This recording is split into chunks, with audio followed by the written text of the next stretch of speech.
Bar council of J&K. Bar council of J&K जो है बड़ा जरूरी है।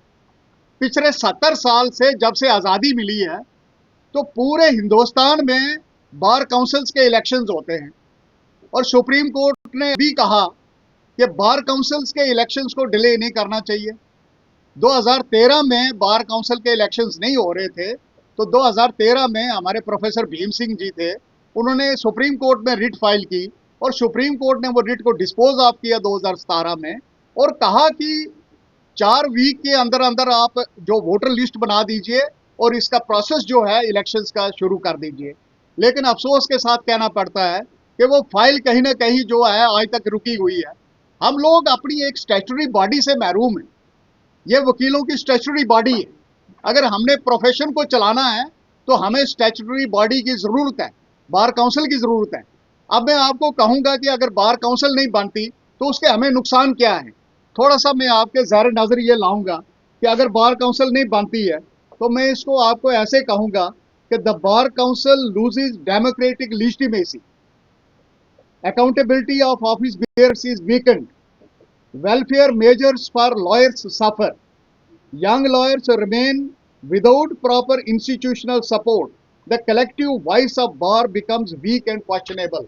अगर ये सब चीज़ें जो हैं हमें नुकसान होता है, सबसे बड़ी बात है हमारा जो यंग लॉयर है उसको इंस्टीट्यूशनल सपोर्ट नहीं है। अगर स्टैट्यूटरी बॉडी यहाँ पे होगी तो एक इंस्टीट्यूशनल सपोर्ट उसको ऑटोमेटिकली मिलता है, क्योंकि बार काउंसिल्स के पास अपने इतने फंड्स होते हैं कि उनको किसी के आगे भी भीख मांगने की जरूरत नहीं है, किसी को बोलने की जरूरत नहीं है, किसी को रिक्वेस्ट करने की जरूरत नहीं है कि हमें फंड्स चाहिए। और सबसे बड़ी बात, जो वकीलों के हकूक हैं वो बार काउंसिल ही डिसाइड करती है, चाहे हमारे किसी तरीके के हकूक से, और एक डेमोक्रेटिक प्रोसेस है। तो अगर 70 साल से डेमोक्रेटिक प्रोसेस जो है वो रुका हुआ है तो क्यों रुका हुआ है?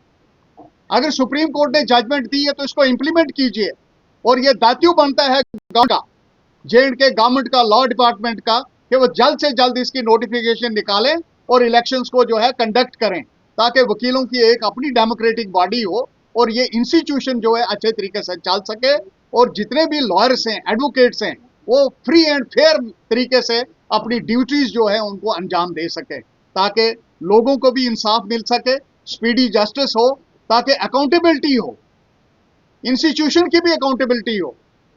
ये बड़ा जरूरी है कि बार काउंसिल जो है वो होनी चाहिए। और ये मैं पहले भी at the cost of repetition बताता हूं कि कोई ऐसी स्टेट हिंदुस्तान में नहीं है जहां पे बार काउंसिल नहीं है। तो ये बार काउंसिल इस वक्त बहुत जरूरी है और ये मौके के हिसाब से देखेंगे तो इसको कॉन्स्टिट्यूट करना बहुत जरूरी है। अगर फ्री एंड फेयर चाहिए और free and fair approach to the court चाहिए, स्पीडी जस्टिस चाहिए और वकीलों की जो है उसमें पूरी आपको एक किस्म की कोर्ट में हेल्प चाहिए प्रॉपर तरीके से, तो वकीलों की भी अकाउंटेबिलिटी उसके अंदर आएगी। ऐसा नहीं है कि वकीलों की अकाउंटेबिलिटी नहीं होगी, वकीलों की भी पूरी अकाउंटेबिलिटी होगी। इसलिए ये इलेक्शंस करवाने बहुत ज़रूरी है। तो ये दो इश्यूज थे जिन पर हम चाहते थे कि कुछ क्लैरिफिकेशन दें